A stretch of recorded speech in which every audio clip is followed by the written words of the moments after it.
All right. So if you're paying attention at home, Wednesday night was not a fun time to be a Clemson basketball fan. Clemson was, well, I guess you could say outmatched, outclassed, out everything on the court in South Bend, Indiana, losing to Notre Dame 72 to 56. Rough night to be a Tiger.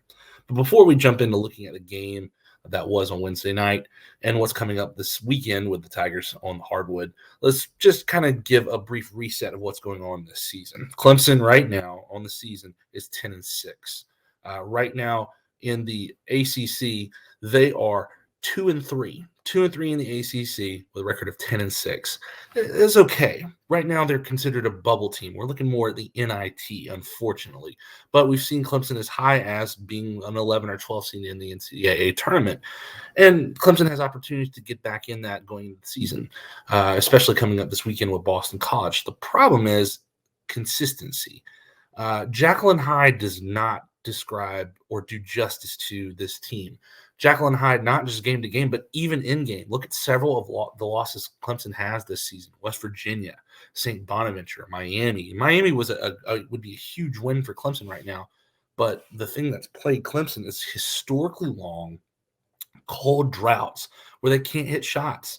A few nights ago against Virginia, Miami, like I mentioned with St. Bonaventure, even with Rutgers, Clemson has been plagued with cold shooting, which is the weird thing about it is Clemson is in the upper half of offensive efficiency, 3-point field goal percentage. Clemson actually has decent numbers and decent stats this year within the ACC as far as offensive numbers. The problem is just, I don't know, inconsistency at the wrong time. And it all came together. We'll bring this into a whole now that we've done the reset the other night at Notre Dame. Clemson's shooting was absolutely paltry. Absolutely. I can't describe it. When you're shooting 18% from three, all right, 18%, you're 6 for 32. And I mean, 32 three-pointers. If going into the night, Clemson was number one in free throw or 3-point percentage. Excuse me, 3-point percentage. So when you see Clemson have a night like 6 for 32, it's going to be rough. And I mean, this goes without saying that there were patches in this game where Clemson just did not score.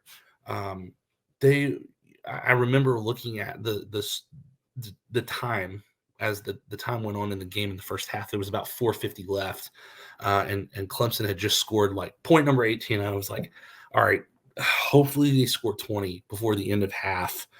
And it took everything in Clemson's power just to get to 22 points in the first half. And in the ACC, Clemson can't have that, especially if they have aspirations to at least make the NCAA tournament. It's got to turn around. Now, on the flip side of it, the good news is going into the weekend, you're playing an opponent that on paper Clemson should beat. Boston College is not very good. They've struggled with a lot of inferior teams. Clemson does have a proven star on this team in PJ Hall, who's been outstanding throughout the entire season. He's one of our leading scorers, one of the best rebounders on the team, physical inside presence that the offense is going to run through oftentimes, and he's done a very good job.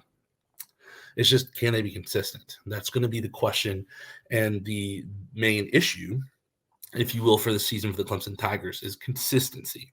When someone else is having a great game, another person isn't, or another two people aren't. PJ Hall has been the only consistent offensive threat, defensive threat, anything on this team. And the others are, red, hot, or ice cold. Nick Connor, Alamir Dawes, Hunter Tyson, Alex Hemingway. These guys have had outstanding games, but have also gone ice cold several games too. And some of that needs to be alleviated in some of the offensive sets that Brad Brownell puts them through, whether it's not just playing a two-man game between guards and then giving it to PJ at the end, or actually getting the ball to Alamir Dawes and telling him to drive. He's not just a chucker.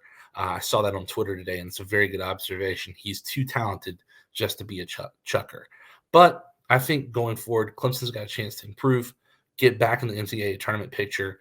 They just have to be consistent. And that starts on Saturday by beating a team like Boston College. I wouldn't call it a must win, but if Clemson can't win on Saturday, that puts them in a really, really big bind.